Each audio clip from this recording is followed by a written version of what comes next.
Hey everybody and welcome back to the channel, and today we are talking about the merger of Moist, Esports, and Shopify Rebellion for their Valorant team, and they will compete in VCT Challengers League 2024 and try to make it through Ascension. And the question that I posed today is, will Moist X Shopify win VCT Ascension in 2024? Now, obviously, it's going to take a while for the Challengers League to get started back up again in January. But for now, we will have off-season discussions about certain teams, and Moist X Shopify is the latest news. So the orgs announced the combining of their Valorant rosters earlier this week. The roster has been competing in off-season events this summer, not under the banner of either of these organizations, but just playing as a roster and playing in these off-season events, and they've been doing quite well. And there's a lot to talk about with the merger of these two rosters, specifically Ludwig's video about it, where he talked about it on his channel Mogul Mail. He came into the competitive scene of Valorant last year with the roster of Moist Moguls, and after a decent start and then a not so good mid-season face-off, they had a very good split too, and were one of the best teams in Tier 2. And Ludwig wants to change the rules of Ascension. He believes that there should not be a 2-year limit on teams that ascend, and I agree with him. If a team is good enough to go all the way through Tier 2, win the Challengers League, and be able to make it to the Tier 1, they should be able to stay for longer than just 2 years. And Ludwig basically wants to force Riot to do that by having the best team in the world. Is this team the best team in the world? I don't really know.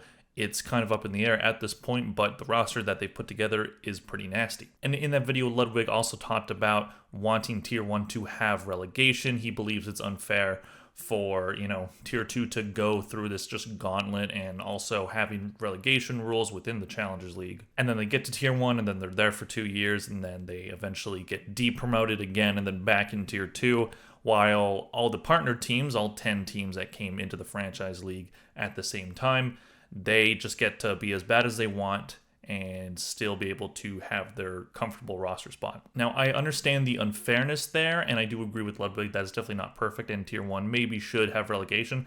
I don't know if he's going to get it, though. I do think that he should do everything in his power to change the 2-year cap on Ascension teams. I think it is unfair, and it also makes Tier 2 seem like Riot just doesn't really care about it that much, which has been a criticism of Riot and how they've handled the Tier 2 system so far in Valorant. While I do think that some of the criticism that is leveled at Riot constantly about the VCT format and the leagues and the franchise league and all this stuff, I do think there is a bit too much criticism at certain aspects of it, but for this Tier 2 stuff, I do agree. The format in Tier 2 is weird, and the Ascension rules are even weirder because you get to ascend, but you don't get to actually stay there. So what's really the point of going through this entire gauntlet? And it further proves people's point about saying that Riot doesn't care about Tier 2. And I'm not going to say that they do or that they don't.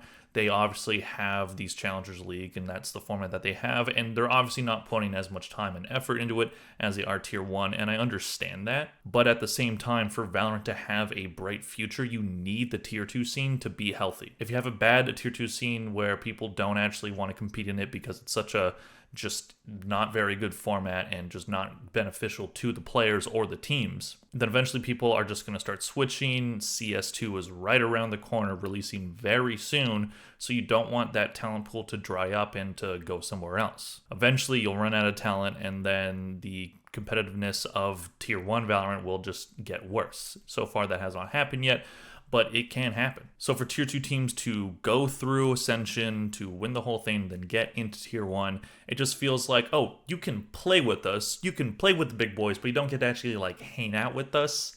You're not really one of us. You're not gonna get your own skin and stuff in Valorant. You're just kind of there, you're just kind of there. You're not one of us. And I do think that that is a very flawed system, and just that doesn't really make sense, because if you're good enough to make it to Tier 1, you should be able to be seen by Riot as a Tier 1 team. And obviously it's not the same as the partnership program, and that's how they see their franchise league. But I think that that's an odd way to go about it, and that's why I don't think that they're going to have relegation in Tier 1 ever. Maybe that'll change, but they're seeing the franchise league as a partnership league. You partner with these orgs, and you give them certain like deliverables, and you give them certain things back like merch within game and skins and all this stuff. So with the way that Riot sees the franchise league being this partnered system, I don't know if we're going to see the relegation or anything like that. But we'll see if Moist X Shopify can change the rules by just being the best team in the world, because as Ludwig said, if you're a tier 2 team, you make it all the way through Ascension and then you dominate in tier 1, Riot's gonna have a hard time being like, yeah, go away after 2 years. That's gonna be a tough thing for them to decide, and that'll cause a lot of backlash. So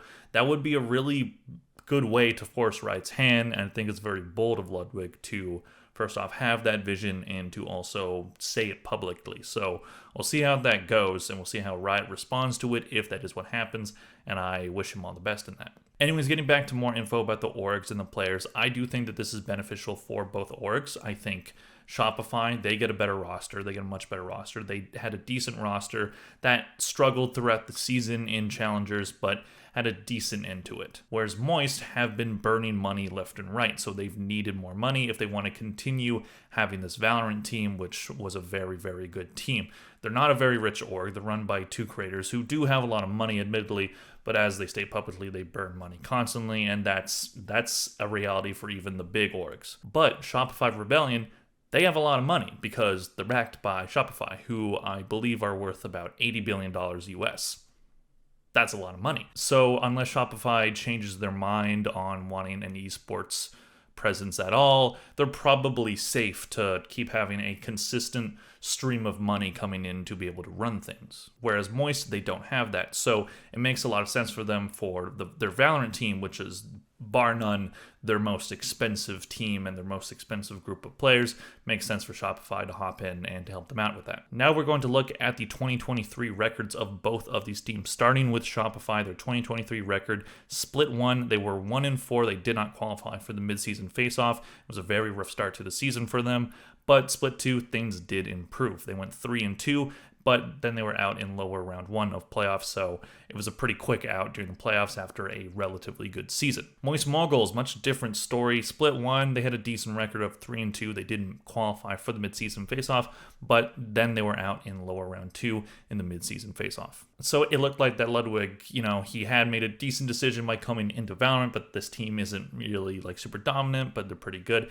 And then everything changed in Split 2, and then they went 5-0. They were out in the lower final of playoffs, but they just barely missed out on grand finals. They did lose to the Guard and M80. And this new roster does look pretty nasty. We're going to go through the 2023 statistics that every one of these players had within the Challengers League. Starting off with Flya, who will be the IGL. He was the IGL of Moist Moguls this year. In 40 maps, he had 640 kills, 623 deaths, 410 assists for a KD ratio of 1.02. And obviously, those numbers got a lot better in Split 2 versus Split 1. Flya should be a very excellent IGL for them. He apparently did turn down Tier 1 offers to continue to play on the Moist roster, and I think it makes a lot of sense for him. He gets to be the IGL and probably the best player or one of the best players on this team, and then he hopefully can make it to Tier 1 on a roster that really believes in him, and that is going to give him every opportunity to succeed. He had very good numbers during the season. He's been playing really well in the offseason as well,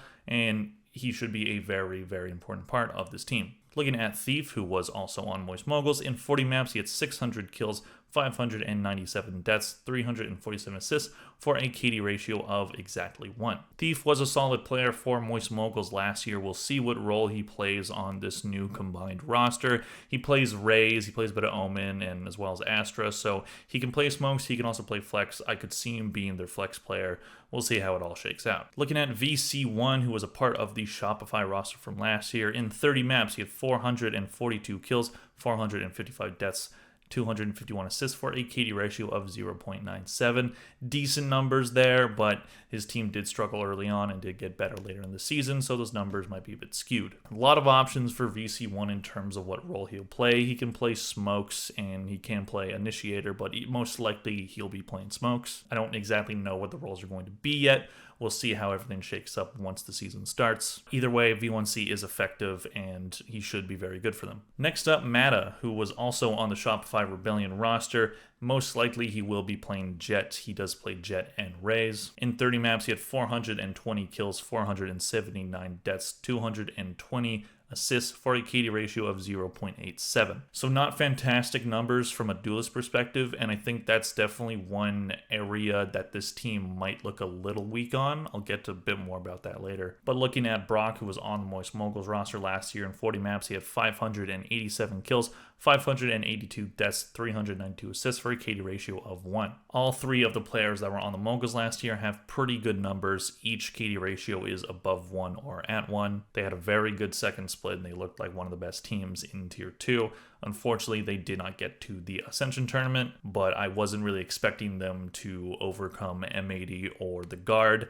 And good news for them now, the Guard are no longer a problem. They are no longer going to be in Tier 2, so Moist as well as M80 will not have to worry about that team. So it could very well be a race between M80 and MXS. So one thing that does concern me about this team are the potential roles that these players are going to be playing. Flya is a very solid IGL, generally playing initiator. He does play a little bit of Viper as well. He should be very good in that role as he was last year. And him as well as the coaching staff should be able to put together a pretty good composition for this team. Obviously, as I said, they've been winning in off-season events so far, and they've been winning a lot, but that doesn't necessarily mean that that success is going to translate into success at the Tier 2 level. And not just the Tier 2 level, but the Tier 1 level. If they do end up making it through Ascension, can they beat all the other teams? I don't really know. We haven't seen many of these players against Tier 1 talent. One thing that is true about Valorant is that the Tier 2 talent and the Tier 1 Valorant isn't super far off, mostly because a lot of players that could very well be in Tier 1, there's just not a spot for them, so they have to go to Tier 2. So the gap between the talent of them, it's not very large, so I can see this roster doing well in it, and they have a pretty nasty roster, but are they good enough to be the best team in the world as Ludwig wants to be? Mata will probably be playing the duelist role. As I said, my one concern about that is that the Mongol roster had to let go of Sim. Sim was their duelist player from last year. He was top 5 in Tier 2. He was a very good player. Maybe he has a Tier 1 offer. We don't exactly know yet. But for Moist Moguls to have that player that was very good and very effective for their team, to have him and then have to let him go because of this roster combination, maybe Mata can make up the difference for it, but I'm not entirely sure. He wasn't on the same level as Sim by the end of the season. But obviously, if you're merging rosters, you can't just have it just be the old roster just under like a new name with the combination. Like it wouldn't be a combination if it wasn't combining the actual players from each team. So obviously there has to be sacrifices. It was Sim and a Proto on the side of Moist Moguls, but Sim was maybe their best player aside from Fly. He was very good, and now he does not have a spot on this team. This is still a very good roster. I still think this is a very talented roster, but can they make up that difference, and can they win Ascension when M80 is still going to be very good? They did lose John QT, and they might have Nitro. That's not confirmed yet, but that's a thing that might happen. I don't know. But either way, this team should be very effective again. I do expect them to be within at least the top 3 of Tier 2. We'll see if they make it to Ascension. We'll see if they make it all the way through and win it. Can they do it? I think they can, but I think it's going to be very difficult. I still kind of expect M80 to probably be the team that makes it out of Tier 2 this year. And then maybe next year, or maybe 2025 is this team's year. We will see what happens. Either way, I'm very excited to see what this does. This is very exciting for esports and Valorant. Very excited to see what these two orgs can do together. Anyways, that's all for today. Thank you all very much for watching. Let me know in the comments what you think of the merger of the rosters, and if you think this team is good enough to win Tier 2 and win Ascension. Thank you all for watching. I'll see you in the next one. Bye.